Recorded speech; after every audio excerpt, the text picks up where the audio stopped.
ఈరోజు నేను మీకు నిర్వికల్ప సమాధి స్థితి లేదా నిర్వికల్ప ధ్యాన సమాధి స్థితి అనే విషయాన్ని లోతుగా చెప్పబోతున్నాను. అంతేకాకుండా ప్రాక్టికల్గా మీ అందరి చేత ఈరోజు ఆ నిర్వికల్ప సాధన కూడా చేయించబోతున్నాను.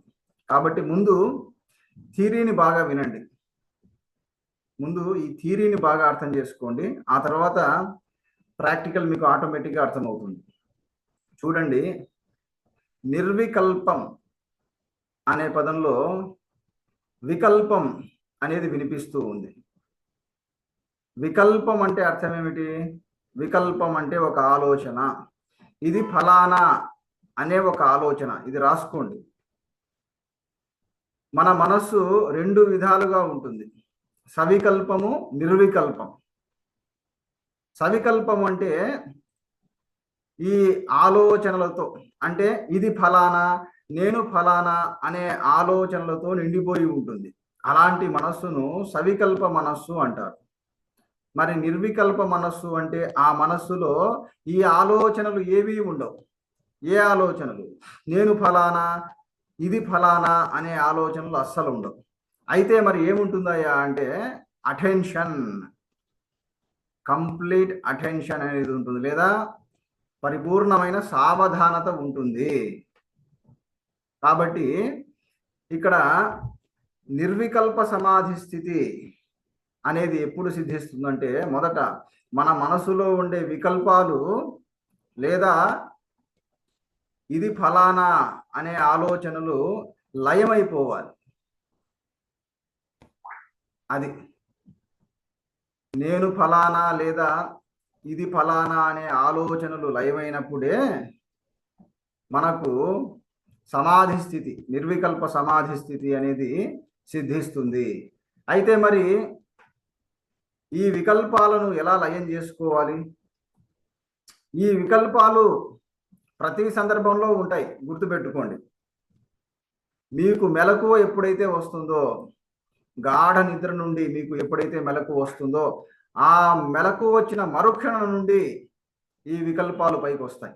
ఇంకా చెప్పాలంటే మీరు ఆ వికల్పంతోనే మేల్కొంటున్నారు.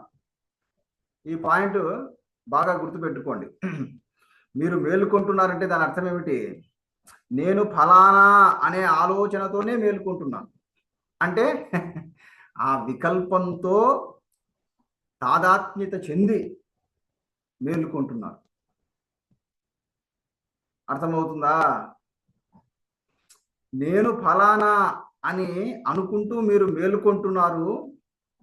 నేను ఫలానా అనుకుంటూ మీ చుట్టూ ఉండే ప్రపంచాన్ని చూస్తున్నారు. కాబట్టి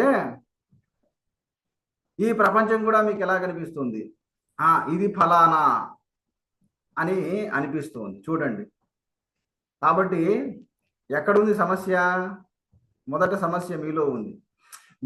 ఎప్పుడైతే మిమ్మల్ని మీరు నేను ఫలానా అని ఐడెంటిఫై చేస్తారో, అప్పుడు మీ చుట్టూ ఉండే ప్రపంచం కూడా ఇది ఫలానా, అది ఫలానా అనే విధంగా కనిపిస్తుంది.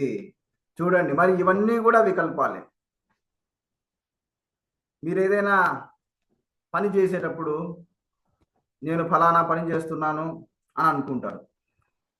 అలాగే మీరు ఆఫీస్కి వెళ్ళినప్పుడు నేను ఉద్యోగస్తుని కదా అనే ఆలోచనతో ఉంటారు, లేదా నేను బాస్ని కదా అనే ఆలోచనతో ఉంటారు. అలాగే మీరు ధ్యానం చేసేటప్పుడు చెప్పండి, నేను ధ్యానం చేసేవాడిని అనే ఆలోచనతో ఉంటారు. అది వికల్పమే. దాన్ని ఏమంటారు చెప్పండి? నేను ధ్యానం చేసేవాడిని అనే వికల్పాన్ని ఏమంటారు? ధ్యాత, ధ్యేయము. ధ్యేయం అంటే ఏమిటి? నేను ఫలానా మంత్రాన్ని ధ్యానిస్తున్నాను, ఫలానా రూపాన్ని ధ్యానిస్తున్నాను అనేది ధ్యేయం. చూడండి, అంటే ధ్యానంలో కూడా ఈ వికల్పాలు మిమ్మల్ని వదిలిపెట్టడం లేదు. అంటే మొదట ధ్యానం చేసేటప్పుడు నేను ధ్యానం చేసేవాడిని, నేను ఫలానా రూపాన్ని ధ్యానిస్తున్నాను, ఇవన్నీ వికల్పాలే. మరి ఈ వికల్పాలు తొలగిపోవాలి లేదా లయమైపోవాలి. మరి ఎలా, ఎప్పుడు లయమైపోతాయి అంటే, అసలు ఈ వికల్పం అంటే ఏమిటి అనే విషయాన్ని ముందు మనం బాగా తెలుసుకోవాలి. ఇవి చూడండి, ఈ పాయింట్ చెప్తున్నాను, శ్రద్ధగా వినాలి. ఇందాక వికల్పం అంటే ఏం చెప్పాను? ఫలానా అనే ఆలోచన. ఆ ఆలోచన ఎందుకు పుడుతూ ఉంది? ముందు దాని గురించి ఆలోచించండి.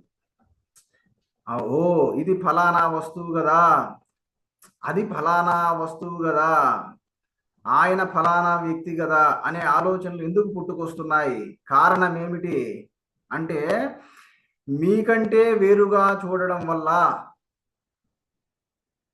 చూడండి, ఎప్పుడైతే మీరు ఏ వస్తువునైనా ఏ వ్యక్తినైనా మీకంటే వేరుగా చూశారో అయిపోయింది, వెంటనే ఈ వికల్పం పుట్టుకొస్తుంది. ఓ, ఆ వస్తువు ఫలానా, ఆ వ్యక్తి ఫలానా. అలాగే నేను ఫలానా అనే వికల్పం ఎందుకు పుట్టుకొస్తుంది? దీన్ని బట్టే చెప్పండి ఎందుకు పుట్టుకొస్తుంది. నేను ఫలానా రాష్ట్రం వాడిని, నేను పురుషుణ్ణి, నేను ఫలానా జాతి వాడిని, ఈ ఆలోచన ఎందుకు పుట్టుకొస్తుంది చెప్పాలి. ఇంకా దీన్ని బట్టే చెప్పండి. మిమ్మల్ని మీరు నాకంటే వేరుగా చూస్తున్నారు. మిమ్మల్ని మీరు మిగతా వాళ్ళకంటే, లేదా మిమ్మల్ని మీరు మిగతా వాళ్ళ నుండి వేరుగా చూసుకోవడం వల్ల. చూడండి, అదేమో మీకంటే మిగతా వస్తువులను వేరుగా చూడడం వల్ల కలుగుతూ ఉంటే, ఇదేమో మిమ్మల్ని మీరు మిగతా వాటి నుండి వేరు చేసుకొని చూడడం వల్ల కలుగుతుంది. కాబట్టి ఈ రెండు వికల్పాలే. మరి ఈ వికల్పాలన్నీ కూడా తొలగిపోవాలంటే ఇంకా ఏమిటి? ఏది పరిష్కారం? మీకంటే వేరుగా దేనిని చూడకూడదు అంటే దాని అర్థం భేద దృష్టితో చూడకూడదు, అభేద దృష్టితో చూడాలి. అంటే ఇక మీదట మీరు దేనిని చూసినా మీ స్వరూపంగా చూడాలి. ఇంతవరకు నేను పాత వాళ్ళకు చెప్పాను, దేనిని మీకంటే వేరుగా చూడకూడదు, అన్నింటినీ మీ స్వరూపంగా చూడాలి అనే విషయము పోయిన క్లాస్లో చెప్పాను, మాండూక్య ఉపనిషత్ క్లాస్లో చెప్పాను, ఏకాత్మ భావన అనే విషయాన్ని చెప్పేటప్పుడు చెప్పాను. ఇప్పుడు ఈ క్లాస్లో ప్రాక్టికల్గా చెప్పబోతున్నాను అదే విషయం. ఎలా అభేద మీ చుట్టూ ఉండే ప్రపంచాన్ని అభేద దృష్టితో చూడడం ఎలా, అన్నింటినీ మీ స్వరూపంగా చూడడం ఎలా అనే విషయాన్ని ఇప్పుడు నేను ప్రాక్టికల్గా చెబుతున్నాను. చెబుతూ ఉన్నప్పుడే మీరు సాధన చేయాలి. చెప్పండి, సిద్ధంగా ఉన్నారా? మీరు సిద్ధంగా ఉన్నారా లేరా చెప్పండి. సిద్ధంగానే. కాబట్టి ఇంకందరూ శ్రద్ధగా సావధానంగా వినండి. దేన్నైనా సరే మీకంటే వేరుగా చూడకూడదు అంటే ఇక్కడ కండిషన్ ఏమిటి అంటే, మీరేదైనా ఒక వస్తువును చూస్తూ ఉన్నప్పుడు మీ మనస్సులో ఎలాంటి ఆలోచన లేకుండా చూస్తూ ఉండాలి. ఈ పాయింట్ రాసుకోండి. మీరు ఏదైనా ఒక వస్తువును చూస్తున్నప్పుడు, ఉదాహరణకు ఎదురుగా ఒక గోడను చూస్తూ ఉన్నారనుకోండి, అప్పుడు మీ మనస్సులో ఏ ఆలోచన లేకుండా ఆ గోడనే తదేకంగా చూస్తూ ఉండాలి. ఇంకా చెప్పాలంటే కంప్లీట్ అటెన్షన్తో చూస్తూ ఉండాలి.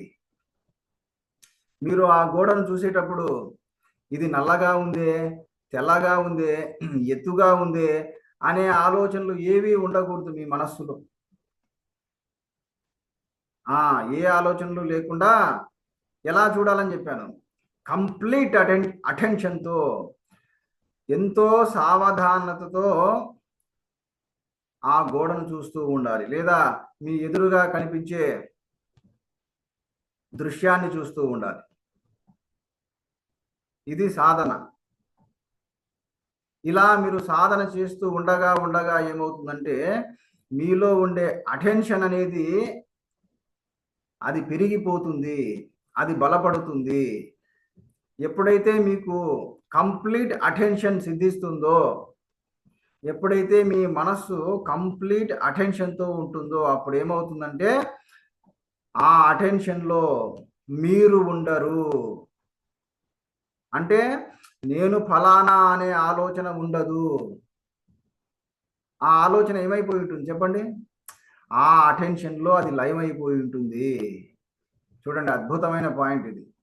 మీకు అర్థమయ్యేలా చెప్పాలంటే, మీకు మీకు బాగా ఇష్టమైన సినిమాను చూస్తున్నారు, అందులో ఒక అద్భుతమైన సన్నివేశం వస్తుంది, ఇంకా సస్పెన్స్ అన్నమాట. ఆ సన్నివేశంలో ఆ సీన్లో ఎంతో సస్పెన్స్ అన్నమాట, థ్రిల్లర్ ఉంది. అటువంటి సీన్ను మీరు ఎలా చూస్తారు? అటువంటి సన్నివేశాన్ని చెప్పండి. ఎంతో అటెన్షన్తో చూస్తూ ఉంటారా లేదా చెప్పండి?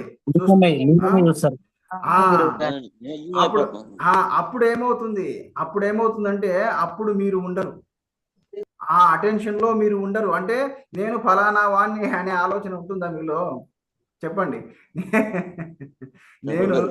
నేను నేను ఫలానా వాడినై ఆ దృశ్యాన్ని చూస్తున్నాను అనే ఆలోచన ఉంటుందా? ఉండదు. ఉండదు ఉండదు గురువు ఆ గారు. అస్సలు ఉండదు. ఇంకా మ్యూట్లో పెట్టేసుకోండి. అంటే అదేమైపోయినట్లు? అంటే ఆ ఆలోచన లయమైపోయింది. ఎందులో? ఆ అటెన్షన్లోనే. కాబట్టి ఆ అటెన్షన్నే ఇక్కడ తెలుగులో ఏమంటున్నారంటే చైతన్యం. రాసుకోండి, చైతన్యం. అది కాబట్టి చైతన్యం అంటే అర్థం ఏమిటంటే అవేర్నెస్ లేదా కంప్లీట్ అటెన్షన్. కాబట్టి ఇలా మీరు మీ ఎదురుగా ఉండే వస్తువును గమనించడం సాధన చేయాలి. వింటున్నారా? అంటే ఎలా గమనిస్తారు ఇక మీదట? సాధన అంటే ఏమిటి? మీ ఎదురుగా ఉండే వస్తువును ఏ ఆలోచన లేకుండా చూస్తూ ఉండాలి. ఇంకా మీ మనసులో ఏ ఆలోచన ఉండకూడదు. ప్లస్ అటెన్షన్తో, ఎంతో అటెన్షన్తో చూస్తూ ఉండాలి. ఇప్పుడు ఎవరైనా కొత్త వాళ్ళను చూడండి, అప్పుడే మీకు ఎదురుపడిన కొత్త వాళ్ళని మీరు ఎలా చూస్తుంటారు? అలాంటి దృష్టితో చూస్తూ ఉండాలి. అప్పుడు ఏమవుతుంది? మీ మనస్సులో ఏ ఆలోచనలు ఉండవు. కాబట్టి కండిషన్ గుర్తుపెట్టుకోండి, మర్చిపోవద్దు. కండిషన్ ఏమిటి? ఇక మీదట మీరు ఏ వస్తువునైనా గమనించేటప్పుడు మీ మనస్సులో ఎలాంటి ఆలోచనలు ఉండకూడదు. ఆలోచనలు వచ్చాయో ఏమవుతుంది చెప్పండి? మీరు ఏదైనా ఒక వస్తువును చూసేటప్పుడు మీ మనసులో ఆలోచనలు వచ్చాయనుకోండి, ఏమవుతుంది? మీకు అటెన్షన్ ఉండదు. అటెన్షన్ అనేది చెదిరిపోతుంది. ఇది పాయింట్. ఎప్పుడైతే మీ అటెన్షన్ చెదిరిపోతుందో అప్పుడు ఏమవుతుంది? ఇంకా వికల్పాలు విజృంభిస్తాయి. ఓహో, అతడు ఫలానా వాడు కదా, అతడు ఫలానా పని చేశాడు కదా, దానివల్లే ఇలా జరిగింది కదా, నేను ఇలా ఉన్నా కదా, ఇంకా అయిపోయింది అనమాట. అందువల్ల ఏమవుతుంది? ఎప్పుడైతే మీలో వికల్పాలు పెరిగి మీ అటెన్షన్ దెబ్బతింటుందో అప్పుడు ఏమవుతుంది? మీరు ఉన్నది ఉన్నట్లుగా చూడలేరు. ఇది పాయింట్. అంటే సత్యాన్ని గ్రహించలేరు. ఈ పాయింట్ రాసుకోండి. ఎప్పుడైతే ఒక వస్తువును వికల్పాలతో చూస్తారో, రకరకాల ఆలోచనలతో కూడి చూస్తారో అప్పుడు ఏమవుతుంది? మీకు సత్యం తెలియబడదు. మీరు ఎవరినైనా ఒక మనిషిని గమనించేటప్పుడు ఆలోచనలతో గమనించారనుకోండి, మీరు ఎవరినైనా ఒక మనిషిని గమనించేటప్పుడు మీ మనసులో కొన్ని ఆలోచనలు పైకి వచ్చి ఆ ఆలోచనల ద్వారా ఆ మనిషిని చూస్తూ ఉన్నారనుకోండి, గమనిస్తూ ఉన్నారనుకోండి, అప్పుడు ఏమవుతుంది? సత్యము తెలియబడదు. ఉదాహరణకి మీకు కనిపించే వ్యక్తి మంచివాడే అయి ఉండొచ్చు, కానీ అతడి వేషధారణ, మాసిపోయిన బట్టలు, చిరిగిపోయిన బట్టలు, బాగా పెంచిన గడ్డము, ఇవన్నీ చూసి వీడెవడు ఇలా ఉన్నాడు, దొంగోడిలాగా ఉన్నాడే, లేదా పిల్లల్ని ఎత్తుకెళ్లేవాడిలాగా ఉన్నాడే, ఎందుకైనా మంచిది వీడితో జాగ్రత్త అనే ఆలోచనలతో చూశారనుకోండి, అతన్ని గమనిస్తూ ఉన్నారనుకోండి, ఏమవుతుంది? సత్యం తెలియబడు. అతడు మంచివాడు అయినప్పటికీ మీ కంటికి చెడ్డవాడుగా కనిపిస్తాడు. తర్వాత కొంత సమయానికి, ఒక అరగంట గంట సమయం తర్వాతనో అతడు మీకు ఏదైనా సహాయం చేశాడు అనుకోండి, మీరు ఎక్కడో డబ్బు పోగొట్టుకున్నారు, మీరు పర్సులో డబ్బు పెట్టుకున్నారు. ఆ పర్సు ఎక్కడో పడేసుకున్నారు, బస్ స్టాండ్లోనో రైల్వే స్టేషన్లోనో. మరి అలాంటి వ్యక్తి, ఆ చిరిగిన బట్టలు వేసుకున్న వ్యక్తి, మాసిపోయిన బట్టలు వేసుకున్న వ్యక్తి ఆ పర్సు తీసుకొచ్చి మీకు ఇచ్చాడనుకోండి, మీ చేతికి ఇచ్చాడనుకోండి, ఏమండి ఇది మీరు మర్చిపోయారు ఫలానా చోట, తీసుకోండి అని ఇచ్చారనుకోండి, అప్పుడు ఏమనుకుంటారు చెప్పండి? అప్పుడు ఏమనుకుంటారు మీరు? వెంటనే చెప్పాలి ఇంకా. చాలా మంచివాడు అనుకుంటాం. అరే రే, ఎంత పొరపాటు చేశాను నేను, ఇతన్ని చూసి నేను చెడ్డవాడు అనుకున్నానే, దొంగోడు అనుకున్నానే, అరే రే రే అని మీరు ఫీల్ అవుతారా లేదా? అంటే ఏమైపోయింది అంటే కొన్ని క్షణాలు ఏమైపోయింది, మీరు మీరు మీరు ఉన్నదాన్ని ఉన్నట్లుగా చూడలేకపోయారు. ఇంకా చెప్పాలంటే ఉన్నదాన్ని ఇంకో విధంగా చూశారు. అదే మాయ. ఉన్నదాన్ని ఉన్నట్లుగా కాకుండా ఇంకో రకంగా చూడడమే మాయ. అంటే ఈ మాయ కమ్మేసింది. కొన్ని క్షణాల పాటు ఈ మాయ మిమ్మల్ని కమ్మేసింది. ఎందువల్ల కమ్మేసింది చెప్పండి? ఈ పాయింట్ చెప్పిన వాళ్ళు బాగా మేధావులు. ఎందువల్ల మీకు ఆ క్షణంలో మాయ కమ్మేసింది చెప్పాలి. కంప్లీట్ అటెన్షన్ లేకపోవడం వల్ల. ఇంకో దానికంటే ముఖ్యమైన పాయింట్ ఉంది ఒకటి, అది చెప్పాలి. మన ఆలోచనలలో వికల్పాలు తోడైనాయి. మన ఆలోచనకు కరెక్ట్. ఎవరు చెప్పారండి? మీ పేరు? The way what you're looking, it will reflects. Correct. ఇందాక ఎవరు చెప్పారండి వికల్పాలని? మీ పేరు? మహేంద్ర సార్. సంతోషం అండి. అది నేను ఇలా ఎందుకు అడుగుతున్నానంటే మీరు శ్రద్ధగా వింటున్నారా లేదా అని చెప్పేసి. పర్వాలేదు, అందరూ బాగా శ్రద్ధగా వింటున్నారు. కాబట్టి చూడండి, ఇది ఎందుకు చెప్తున్నానంటే కొందరు అనుకోవచ్చు, ఎందుకు గురువు గారు ఇంతగా చెబుతున్నారు? ఏదైనా ఒక వస్తువునో లేదా వ్యక్తినో గమనించేటప్పుడు వికల్పాలు లేకుండా గమనించండి, ఆలోచనలు లేకుండా గమనించండి అని ఎందుకు చెప్తున్నాడు? ఒకవేళ అలా చేస్తే ఏమవుతుంది అని కొందరు అనుకుంటారు కదా. అది అలా చేస్తే ఏమవుతుందో అందుకని చెప్తున్నాను. కాబట్టి అంతేకాదండి, ఒక్క నిమిషం ఉండండి. అంతేకాదు, ఈ రోజుల్లో చాలా రిలేషన్స్లు ఎందుకు చెడిపోతున్నాయంటే ఇందువల్లే. ఎన్నో బంధాలు ఎందుకు తెగిపోతున్నాయి, ఎందుకు తెగతెంపులు అవుతున్నాయంటే ఇందువల్లే. ఎందువల్ల? అపార్థం చేసుకోవడం వల్ల. దీనినే అపార్థం చేసుకోవడం అనుకుంటారు. అందుకనే ఏం చేయాలి? అర్థం చేసుకోవాలి. ఉన్నదాన్ని ఉన్నట్లుగా అర్థం చేసుకోవాలి. మరి అది ఎప్పుడు చేసుకుంటారు? మీ మనస్సులో ఎలాంటి ఆలోచనలు లేకుండా గమనించడం సాధన చేయాలి. అప్పుడు మీరు సిచ్యువేషన్ని అర్థం చేసుకుంటారు, మనిషిని అర్థం చేసుకుంటారు. మీకంటూ మనసులో కొన్ని ఆలోచనలు పెట్టుకుని దాని ద్వారా మీరు ఎదుటి వ్యక్తిని చూస్తూ ఉంటే, మీకు ఎదురైన సిచ్యువేషన్ని చూస్తూ ఉంటే అప్పుడు ఏమవుతుంది? అపార్థం చేసుకుంటారు. ఆ అపార్థం వల్లే ఈ బంధాలు, బంధుత్వాలు అన్నీ బ్రేకప్, రిలేషన్స్ అన్నీ కూడా బ్రేకప్. తర్వాత ఎంతో కాలానికి తెలుస్తుంది. తెలిసి ఏం ప్రయోజనం? చెప్పండి, జరుగుతుందా లేదా ఈ కాలంలో అలా? చెప్పండి. కాబట్టి అందుకనే అన్నిటికంటే అమూల్యమైనది ఈ ఆధ్యాత్మిక విద్య, ఈ స్పిరిచువల్ నాలెడ్జ్. ఇంకా చెప్పాలంటే ఆత్మ విద్య. ఈ ఆత్మ విద్యను తెలుసుకోవడం వల్ల చూడండి, మోక్షం వస్తుందో లేదో, మోక్షం అనేది తర్వాత విషయం. ముందు ఈ ఆత్మ విద్యను బాగా తెలుసుకోవడం వల్ల మనిషి యొక్క మెంటాలిటీలో ఎంతో గొప్ప మార్పు వస్తుంది, మనిషి యొక్క మనస్తత్వంలో ఎంతో గొప్ప మార్పు వస్తుంది.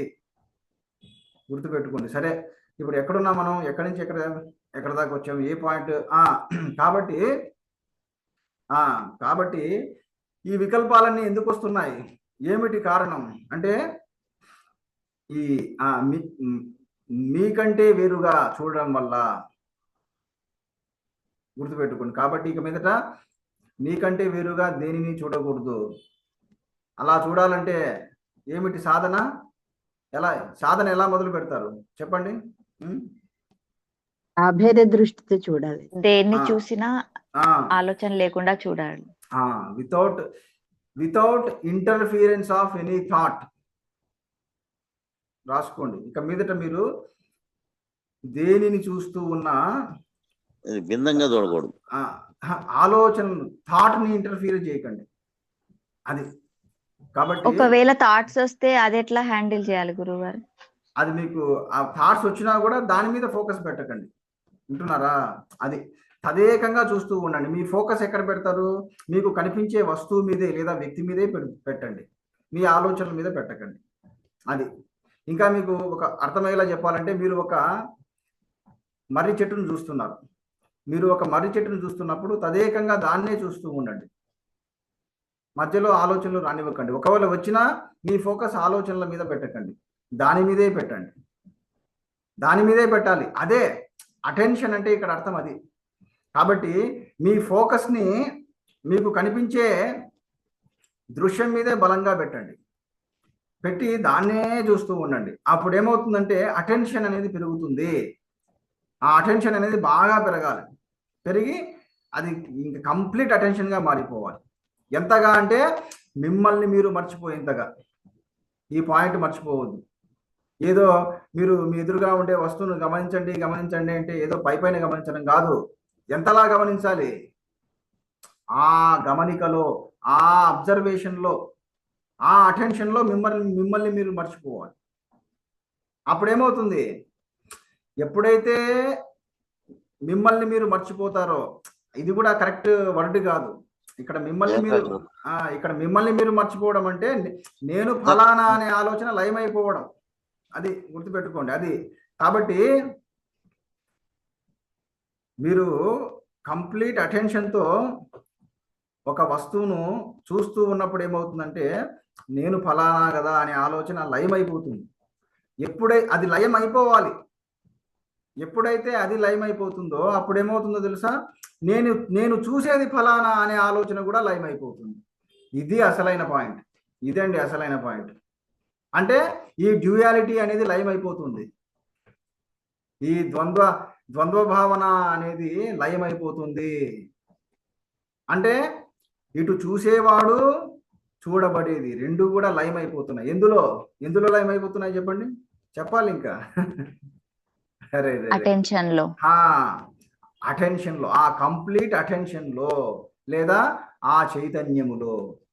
కాబట్టి ఇప్పుడు చెప్తున్నాను చూడండి. చూసేవాడు, చూడబడేది అనే ఈ రెండు ఆలోచనలు లయమైన చైతన్య స్థితే సమాధి స్థితి. మళ్ళీ చెప్తున్నాను, రాసుకోండి.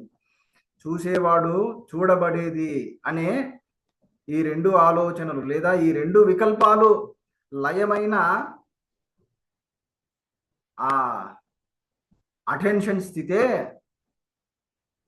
ఆ సావధాన స్థితే సమాధి, నిర్వికల్ప సమాధి స్థితి. ఈ పాయింట్ మీరు రాసుకోవాలి. 1కి 2 సార్లు 3 సార్లు బాగా మననం చేసుకోవాలి. కాబట్టి నిర్వికల్ప సమాధి స్థితి అంటే అర్థం ఏమిటి? ఈ రెండు లయమైపోవాలి.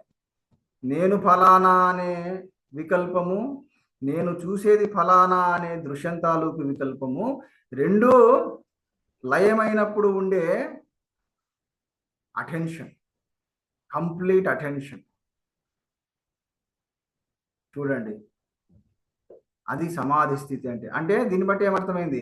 నిర్వికల్ప సమాధి స్థితిలో ఎవరున్నారు?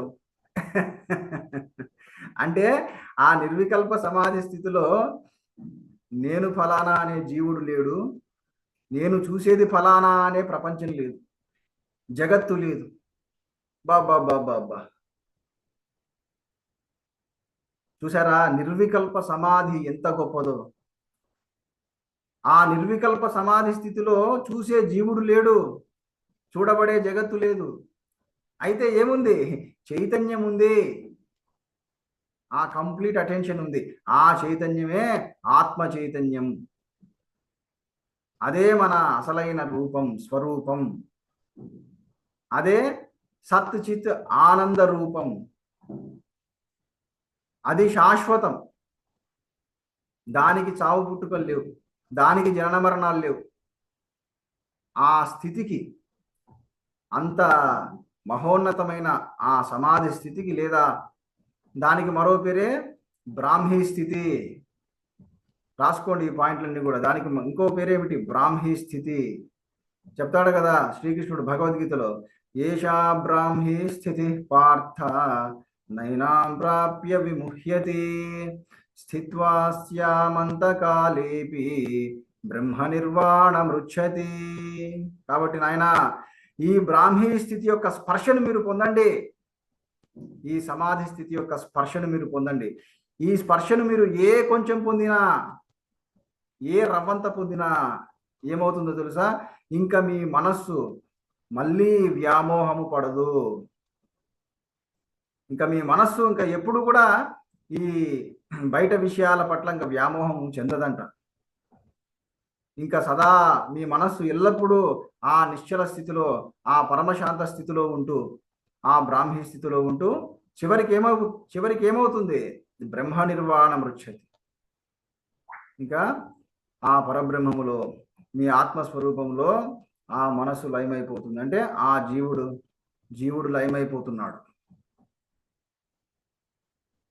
చూడండి. కాబట్టి ఇదే సాధన, ఇదే అసలైన నిర్వికల్ప సాధన, లేదా ఆత్మధ్యానం అన్నా ఇదే. కాబట్టి దీన్ని బట్టి ఏమర్థమైంది? ఆత్మధ్యానము లేదా నిర్వికల్ప ధ్యానం అంటే కళ్ళు మూసుకొని చేసేది కాదు. మొదట మీరు చేసే ధ్యానము సవికల్ప ధ్యానం అయితే అది కళ్ళు మూసుకొని చేసేది. ఈ నిర్వికల్ప ధ్యానం అనేది కళ్ళు మూసుకొనో తెరిచో చేసేది కాదు. చెప్పండి, ఎలా చేసేది ఇది? ఎవరైనా చెప్పండి. నిర్వికల్ప ధ్యానం అనేది ఇప్పుడు ఎలా చేయబడుతుంది? మనసు అంటే చూడబడేది. ఆగండి ఒక నిమిషం ఆగండి. మళ్ళీ చెప్తున్నాను, మర్చిపోవద్దు. నిర్వికల్ప ధ్యానము చెయ్యండి అంటే దాని అర్థం ఏమిటంటే మీ ఇంట్లోంచి వెళ్ళిపోయి ఎక్కడికో వెళ్ళిపోండి అని కాదు. ఇప్పుడు మీరు మీ ఇంట్లోనే ఉండండి. మీరు మీ ఇంట్లోనే ఉంటూ మీ చుట్టూ ఉండే వస్తువులను, వ్యక్తులను చూస్తూ ఉండండి. చూడాలి. అయితే ఎక్కడొస్తుంది తేడా? ఇది పాయింట్. ఇది అంటే ఇంకా మీ మనస్సులో ఏ ఆలోచనలు లేకుండా మీ చుట్టూ ఉండే వస్తువులను చూస్తూ ఉండాలి. కంప్లీట్ అటెన్షన్తో చూస్తూ ఉండాలి. చూడండి. అంటే దీన్ని బట్టి ఏం తెలిసింది? ఇంతకు ముందు మీరు ఏం చేస్తున్నారో అదే చేయాలి మీరు. అయితే కండిషన్ ఏమిటి? But one condition. ఇంతకు ముందు మీరు ఏం చేశారయ్యా? మీ ఇంట్లో ఉన్నారు. మీ ఇంట్లో ఉండే వస్తువులను, వ్యక్తులను గమనిస్తూ ఉన్నారు, మాట్లాడుతూ ఉన్నారు. ఇప్పుడు కూడా అదే చేయాలి. అయితే ఏమిటి కండిషను? చెప్పండి. కండిషన్ ఏమిటి? అటెన్షన్ తో కంప్లీట్ అటెన్షన్ తో ఉంది. Complete attention. తో ఇప్పుడే మీకు ప్రాక్టికల్ గా చేయిస్తాను. ఇప్పుడు మీ ఎదురుగా ఏముంది చెప్పండి. ఎవరో ఒకరిద్దరు చెప్పండి. మీ ఎదురుగా ఏం కనిపిస్తుంది? చెప్పండి. మీ ఎదురుగా ఏది కనిపిస్తుంది? మీరు మొబైల్లో కనబడుతున్నారు. ఆచార్యజీ కనిపిస్తున్నారు. సరే, ఒక పని చేయండి. మీకు కనిపించే ఆ ఆచార్యుణ్ణి తదేకంగా చూడండి. మీ మనస్సులో ఎలాంటి ఆలోచన లేకుండా తదేకంగా చూస్తూ ఉండండి. అటెన్షన్తో చూస్తూ ఉండండి. ఇదే సాధన. ఇప్పుడు ఒక 2-3 నిమిషాలు ఈ సాధన చేయండి. అందరూ చేయండి.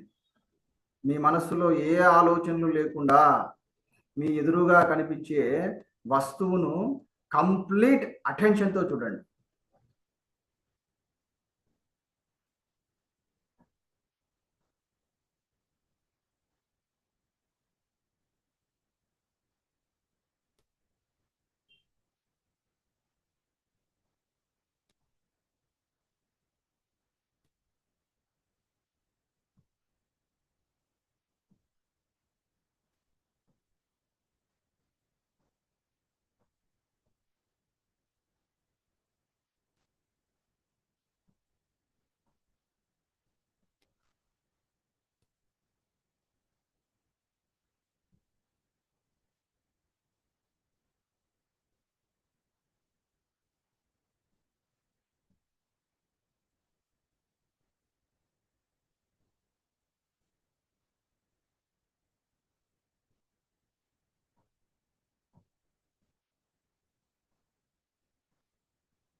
ఆ, గమనించారా?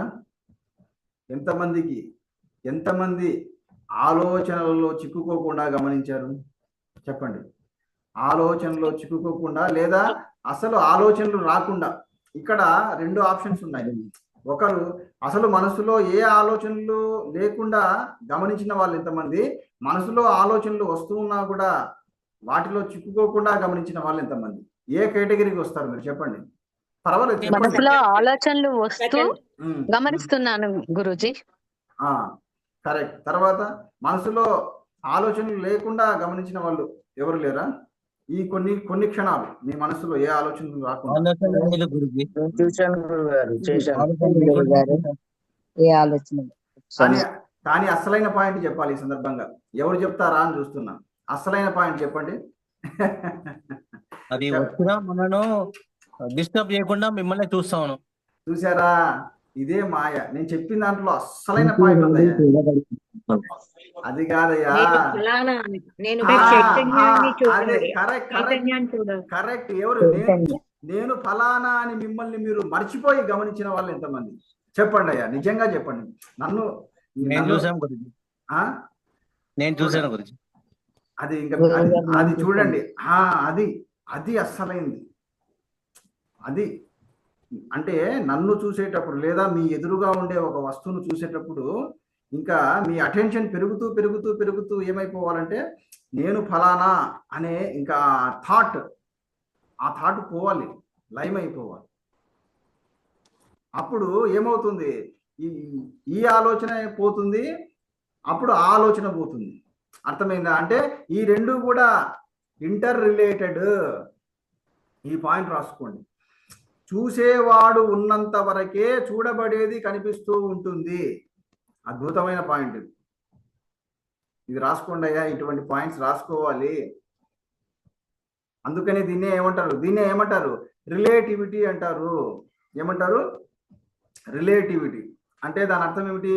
ఇది ఉంటే అది ఉంటుంది, అది ఉంటే ఇది ఉంటుంది, రాత్రి ఉంటే పగలు ఉంటుంది, పగలు ఉంటే రాత్రి ఉంటుంది. చూడండి. సుఖం ఉంటే చెప్పాలి. సుఖం ఉంటే ఏది ఉంటుంది? సుఖం ఉంటే దుఃఖం ఉంటుంది, దుఃఖం ఉంటే సుఖం ఉంటుంది. కానీ మరి నేను ఎప్పుడు ఉంటాను? నేను ఎప్పుడూ ఉంటున్నాను. చూడండి అయ్యా, అద్భుతం ఇది. అంటే దీన్ని బట్టి ఏమర్థమైంది? నేను సుఖము కాదు, దుఃఖము కాదు. ఇది ఎంత అద్భుతమైన పాయింట్. ఇది తెలుసుకోకపోవడం వల్లే ఎంతో మంది దారుణాలు చేసుకుంటున్నారు. దుఃఖం వచ్చినప్పుడు ఇంకా దుఃఖమే నేను అని ఎంతో బాధపడుతున్నారు, డైలమాలో పడుతున్నారు, చేయకూడని పనులు చేసుకుంటున్నారు. చివరికి కొందరైతే ఆత్మహత్యలు చేసుకుంటున్నారు. ఎందువల్ల? ఈ జ్ఞానం లేకపోవడం వల్ల. ఇక మీదట మీకు ఎలాంటి సమస్యలు వచ్చినా, ఎలాంటి దుఃఖం వచ్చినా మీరు ఆ దుఃఖముతో కనెక్ట్ కాకండి, దుఃఖమే నేను అనుకోకండి. అలాగే మీకు సుఖం వచ్చిందనుకోండి, మీకు మంచి రోజులు వచ్చాయి, మీ వ్యాపారంలో బాగా లాభం వచ్చింది, మీరు బాగా సంపాదించారు, పెద్ద ఇల్లు కట్టుకున్నారు, మీరు భోగాలు అనుభవిస్తూ ఉంటారు, సుఖాలు అనుభవిస్తూ ఉంటారు. అప్పుడు కూడా ఆ భ్రాంతిలో పడకూడదు. చాలా మంది ఆ భ్రాంతిలో పడిపోతారు. సుఖాలు అనుభవిస్తూ ఉండేటప్పుడు సుఖమే నేను అనుకుంటారు. కాబట్టి ఏమవుతుంది? ఆ సుఖం పోతే ఉండలేదు,